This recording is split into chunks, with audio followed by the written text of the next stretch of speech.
Hi everyone, welcome to today's video. I have another analysis today for you, and today I would like to talk about Kate Bush's Wuthering Heights. It's a live version, and I just want to show you what it is that she does so that she achieves the sound that she has.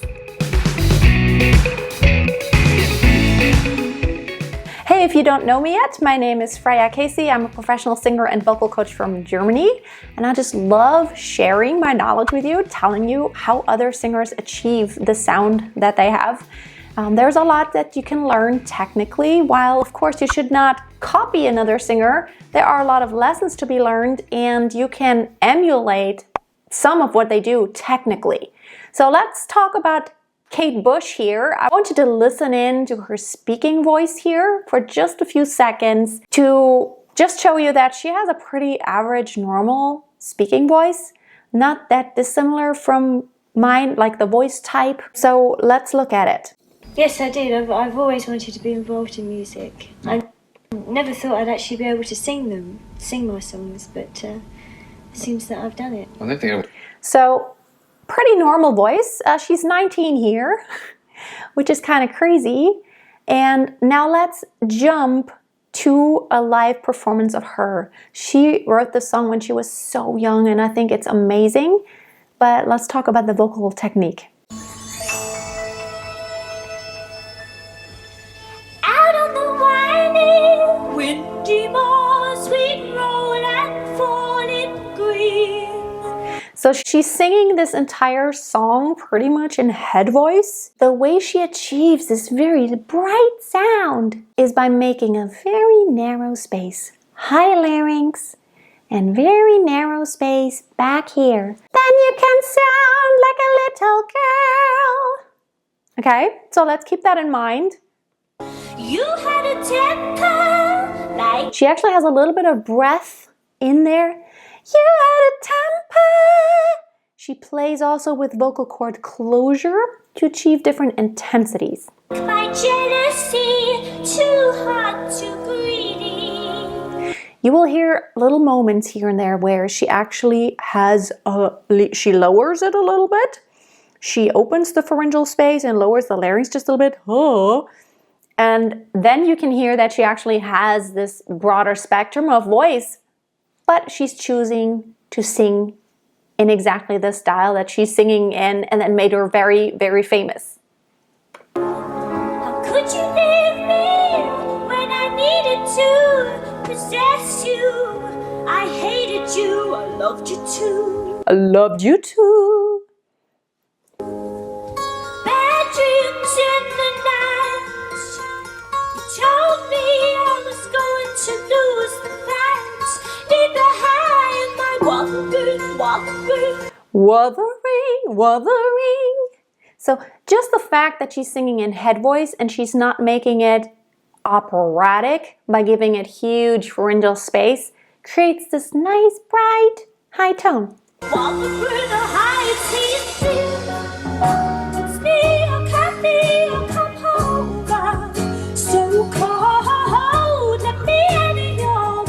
So that is something you wouldn't normally do, but it's her style. So cold, cold. Normally you would, of course, connect, but this is her style, and in pop music, really anything is permissible. But can you hear how consistent her vibrato is? It's there all the time, which tells you she has good placement. And the hard thing is to still have all the words, make people understand the words. I can understand every single word that she is singing, although it is quite high in head voice. So that is the challenge of this song. I've sung it myself. And then of course there's the counting. It doesn't always have even measures. It changes a lot. That can be confusing for someone who isn't really musically solid. It makes it a great song musically too.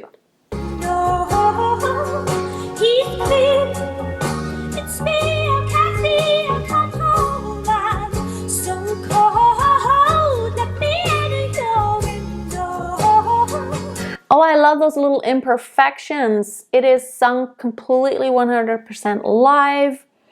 No fancy stuff going on. Ooh, it gets dark.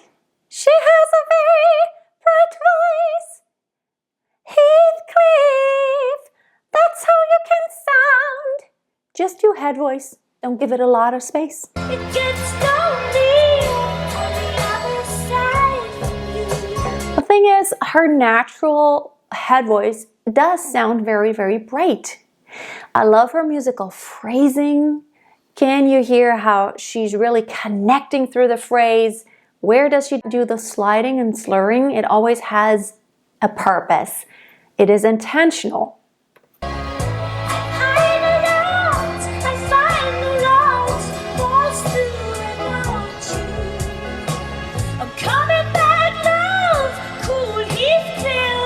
Now, this is where those little moments where actually more of her potential is coming out. I mean, she's like, she wants to sound like this. She could absolutely sing a classical piece and sound very operatic.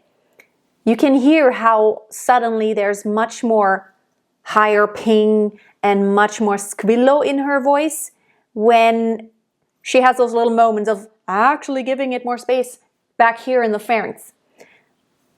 My one dream, my only master. See, master. There she sounds a lot more classical.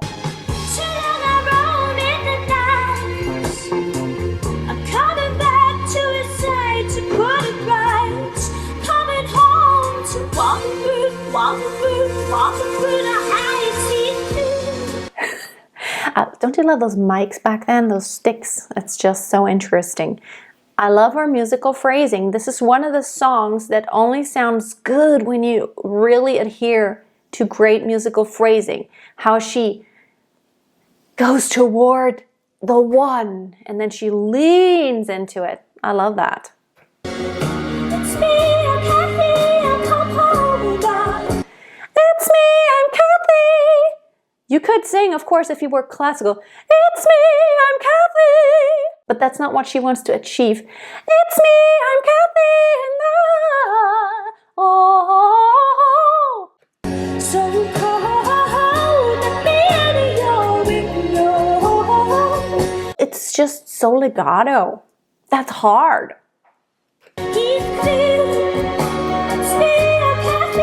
She sometimes kind of drops that pickup note a little bit. It's me, it's me, it's me. That is really hard. It is just, of course, the closed vowel. So how do you get there? How do you get that in a very safe way? She does have really good breathing technique, I have to say that. She does do expansion. Ribs expand, nice deep breath. Heathcliff, it's me, I'm Kathy. So you really have to focus on that onset. So she drops it a couple times here. This is a live performance and she's focusing on the flow of the song and actually telling a story. And she's totally telling a story. She's not worried about vocal technique. This is something she does just naturally.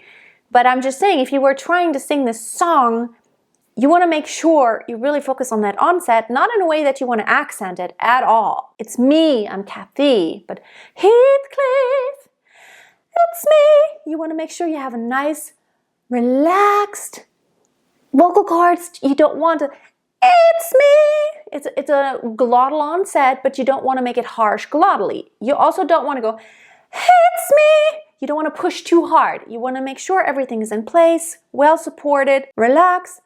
It's me. And then just ease into the pitch. It's a short pitch, so it's very dangerous that you could drop it because it starts on the highest at the beginning of this phrase. But she does a really good job of doing this. And can you see how she's making up for a lot of the space that she's not giving it this huge operatic space, but she's making up by, can you see how she's shaping the vowels? This is great. And this is why you can understand every single word that she's singing, because she's working hard, making sure she is shaping all those sounds.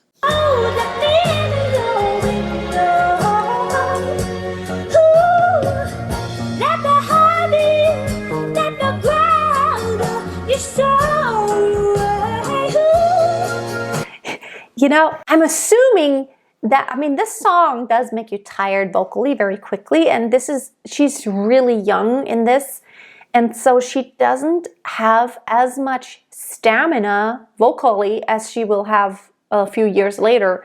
just because she's still pretty much at the beginning of her career.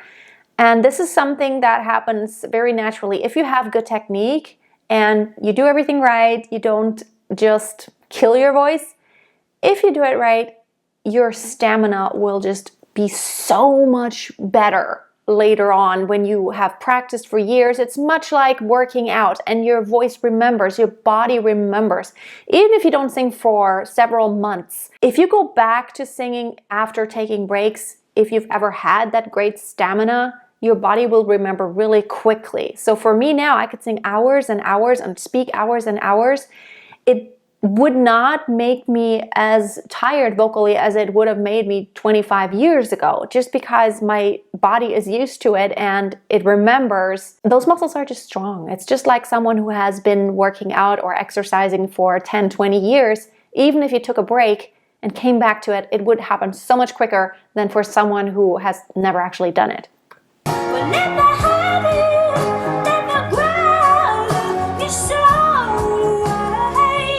I love how she gets this so. There she gives it that pharyngeal space.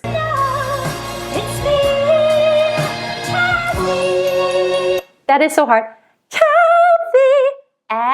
Let me tell you, that is right in the cracks of the secondo passaggio for a female voice, which means you actually have to change vowels just a bit. The openness.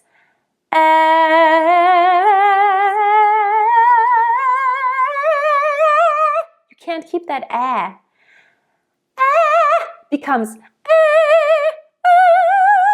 and then you can go higher easily, but she's right in the cracks of that, and so it's hard. Let's actually go back one more time and listen to this. Kathy,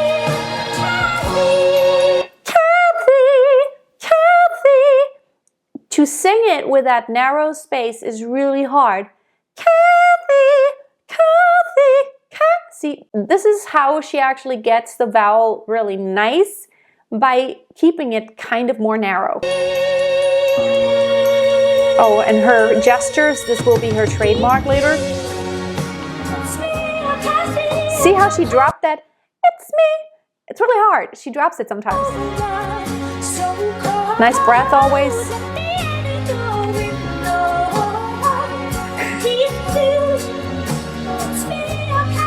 That beginning pitch there again. So yeah, that was it. Thank you so much for hanging out. I think I just love watching great singers, and also singers who have this like something very unique about their voice. Tune in again soon. If you have not subscribed, consider subscribing for more analysis videos just such as this one. Also, I do a lot of singing tip videos. And I actually have a new series that I recently started. It's all about me giving you feedback. So if you want to send me in a video that I can comment where you're singing and I'm telling you what you can improve on technically, also what you're doing great, then the link is below. You can send your application in and maybe I'll choose your video to be right here on YouTube and I will comment on it. You can also download lots of free stuff on my website. There's a free 5-day belting challenge on there if you want to improve your belting skills, masteryourvoice.tv. And you can also go to my free Facebook group, Master Your Voice, to continue the conversation there. Lots of singers from all around the world. If you want any help, that's a great place to go. Have a most wonderful day. I hope to see you next time. And until then, always keep a song in your heart and always keep on singing. Amazing grace, how